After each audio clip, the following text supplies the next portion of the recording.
My name is Jacob Lauritsen, and I am this close to finishing my doctorate in education. I thought that this video would be a good opportunity to talk to you about what it's like to work on a doctorate, to write a dissertation, and to go through that whole process, because it has been a very long process. First of all, you've got a lot of choices in the world today that you didn't used to have. In the past, if you wanted to get a doctorate, you had to go to a major university, you had to be accepted into a program, and you had to be there in person. But things have changed.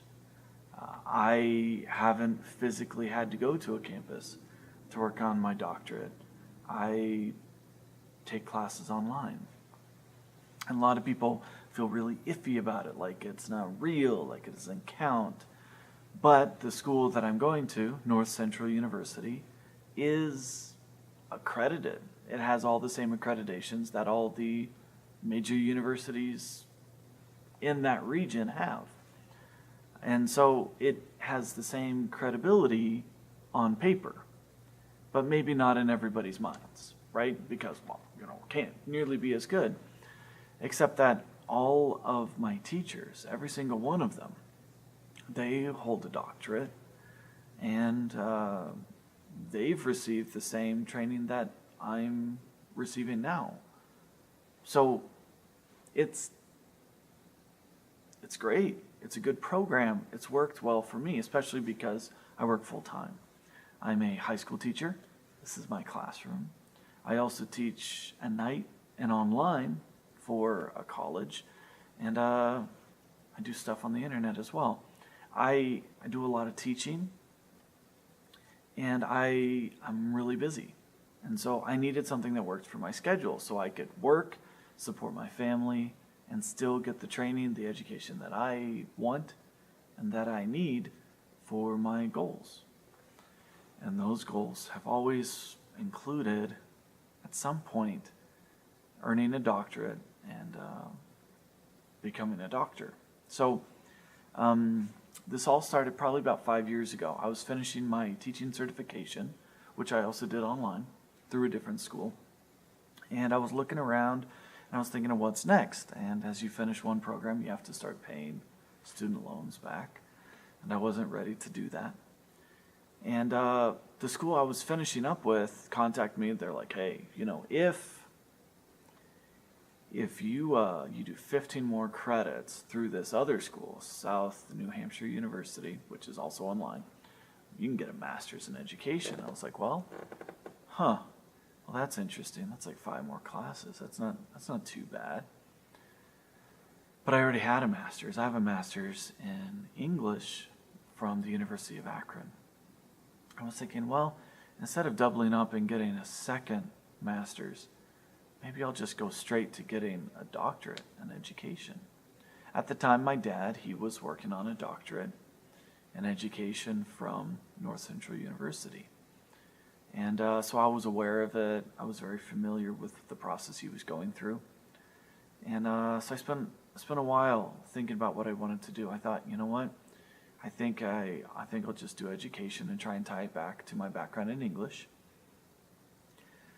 And but then I had to decide what I wanted to study. And so I looked around. If you're getting a doctorate in education, usually there's only 2 things people study. One is leadership, so you can be a superintendent or something like that. Or curriculum, so that you can, go teach at a university or, be a consultant or something like that. And those didn't really interest me too much. I thought, well, I watched what the administrator at my school had to deal with, and it's like, you have to make people happy, and I don't know that I really want to have to be that person. And curriculum instruction, it would have been a good choice. It would have been a good choice. I think it would have been good for me. But what interested me more was the technology side. I love technology, and I thought, you know what? I need to be brave and do the thing that, instead of trying to guess what the world wants, I need to go get the training that I want. And I love technology. So what interested me was North Central University offers a doctorate in education in something called e-learning, which is kind of a fairly new term. It really hasn't caught on super far, but it's educational technology. That's what it is. It's that nexus between education and technology, that place in the middle. That's kind of what e-learning is. And so I thought, you know what, that's for me. That's the kind of thing I would want to spend years studying and researching. And so I did. 5 years ago, I started the process. I got the ball rolling, and I started working on a doctorate in education. But I wanted to get through it as fast as possible. I wanted to be done. I wanted to move on and start using my training. So I was aggressive. Every online school is going to be a little bit different. And even since I started my program at North Central University, it's changed a lot, several times. I took 8-week-long classes, and my curriculum required me to take 36 credits of coursework. I think something like that. I don't know. I don't remember. It's been a while. And so I would offset the classes. I would start a class, and that was 8 weeks long. And 4 weeks into it, I'd start the next class. And so I would have about a 4-week span where I'd overlap. And then I would start another class when the first class ended. And so I would do it in blocks of 3, where I had 4 weeks where I would only be doing one class, 8 weeks where I'm doing 2 classes, and then 4 weeks where I'm only doing 1 class. So I'd go through this 16-week cycle. Normally that would be about a semester, right? And in that time I would finish 3 classes, which was super aggressive. It was really fast to try and get stuff done. And I was able to do that for all of my coursework. So I knocked it out in, I don't know how many, it was 2 years. I'm probably misremembering, I don't know. But I knocked out those 36 credits while I was working, while I was teaching, while I was working in an after-school program, doing lots of things, really busy. I knocked it out. And every week I had to turn in work. And sometimes I had to write, 2 5 to 7 page research papers a week. And it was a lot of work. It was really stressful. I had to figure out, how do I get all this done and still live my life, still be a dad, still be a husband, still be a decent teacher. And it was a struggle. It was hard. And I don't know that I did very well. But I got through it. And at the end of that process, once I took all the classes that I needed, I had to complete a written examination, which was basically, I had 12 weeks to write 4 big research papers on different assigned topics to show that I'd learned everything I needed to. So that happened to fall during the summer, which was great. And so I was teaching online and for the college, and I was also running a summer school program, teaching that. And then when I wasn't doing that in the afternoons, I would go to the local college campus, sit in the library and just write and knock out these research papers.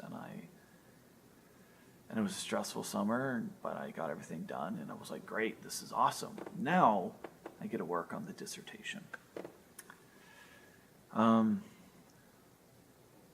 The first dissertation chair that I was assigned was her background was in psychology, and I told her up front, I'm like, I want to get through this in a year. I want to be done as quickly as possible. And that was the fastest that the program allowed, was a year. And she's just like, no, never happens. I've never had someone finish in a year. And I just felt like my chair didn't believe in me. I talked to my advisor, because I also had an advisor through the university. He's like, oh, it's possible, but it's not very common. It's like, okay, but I tried, I worked at it. But the pace of the classes was very different than the pace of working on the dissertation. I could slow down. I could live my life a little bit. And so it started to slow down, and I wasn't making a lot of progress. I felt like my dissertation chair wasn't super supportive, didn't really believe in me and my topic, and really wasn't pushing me. She was just phoning it in. After a while, the school made a policy change. They're like, yeah, you know what? Maybe we should have a dissertation chair from the same subject area as the person, right?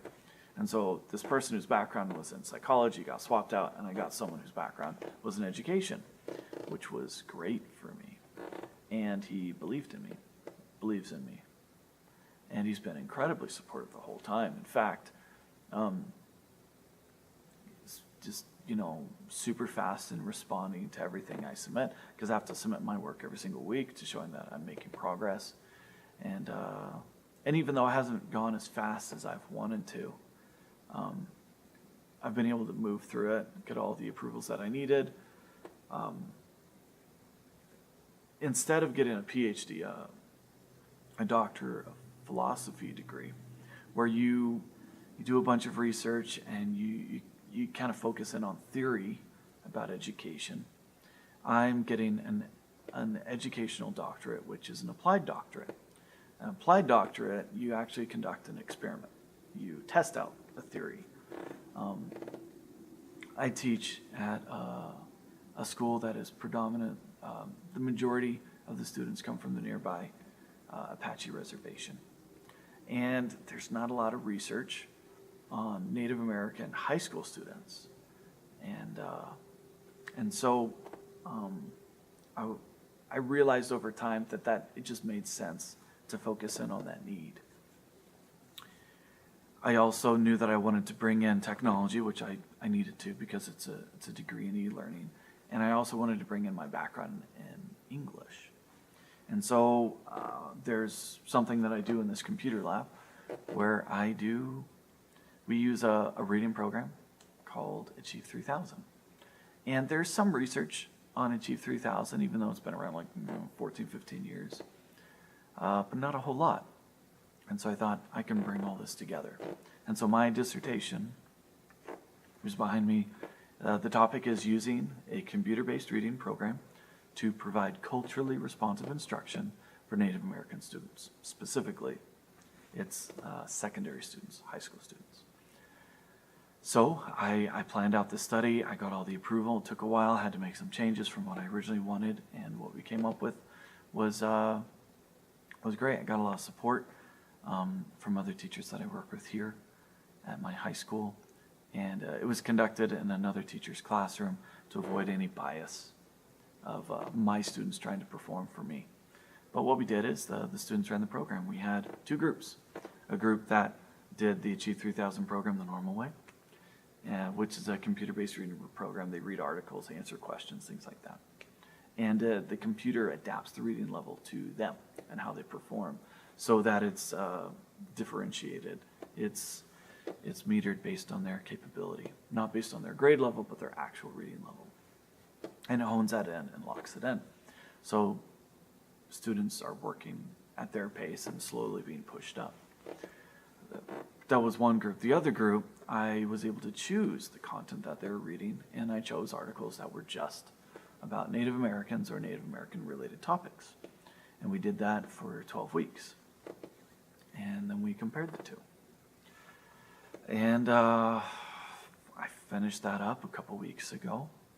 And, let me back up and explain how a dissertation is organized. The first thing you have to do with your dissertation is you have to write a dissertation proposal. And in general, that's the first 3 chapters of a dissertation. The first chapter of a dissertation is basically identifying the background, proving that the problem exists, and kind of saying what you want to do about it. That's chapter 1. Chapter 2 is the literature review. My university, they require that to be about 40 pages at a minimum. Mine ended up being about 42, I think.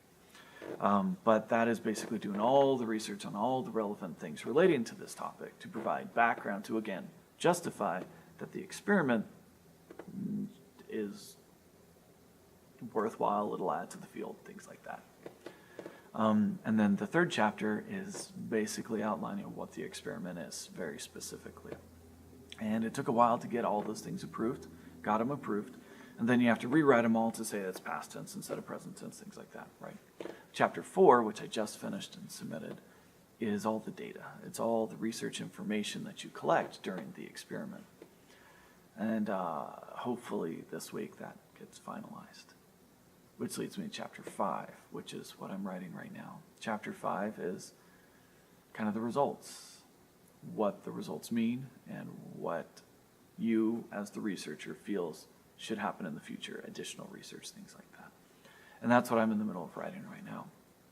Once I'm done with that, my dissertation chair approves it, the subject matter expert on my committee approves that, and the university's reader approves it. Once everybody's happy, then I just need to defend. Now, there's a huge difference between defending a PhD than an EDD. A PhD, it's pretty high stakes, depending on the policies for the university. If your committee does not accept your defense because it's not up to snuff, it's not sufficient for their needs, you may not finish the doctorate. For an educational doctorate, stakes are a little bit differently because you are presenting what you did. You're not theorizing. And so at this point, because everything's been approved all along the way, the stakes aren't super high when it comes to the defense. The odds that I'm turned down aren't super high because the people who've approved me the whole way are the people who approve it. And so, it's kind of be weird. They'd be saying no to themselves, right? I wouldn't be at this point if they didn't approve me to be here. Does that make sense? Anyway, so I'm really, really close to the end.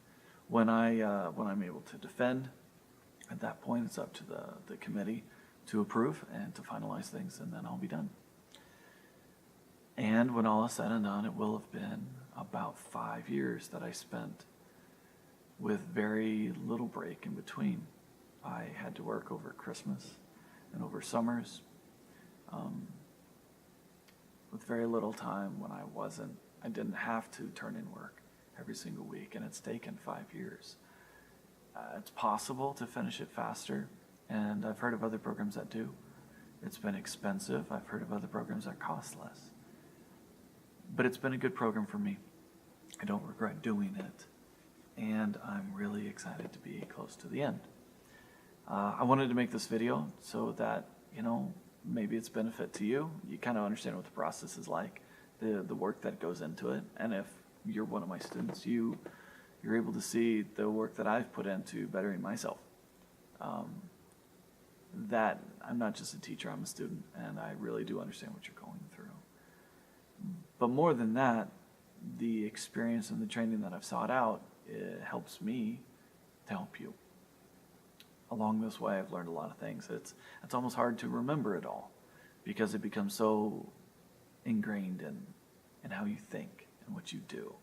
I understand what research is and how research is conducted, and so it affects how I teach research in my English classrooms. I understand how learning works, and so it affects how I teach online, in person, and even through YouTube. It's been a long journey.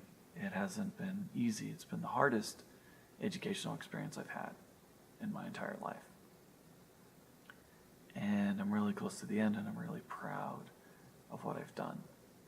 If you are thinking about going deep into education, 2-year, 4-year, 6-year degree, even upwards to the doctorate level, there's a lot of new opportunities that didn't used to exist. You don't have to physically be at a university campus to do it.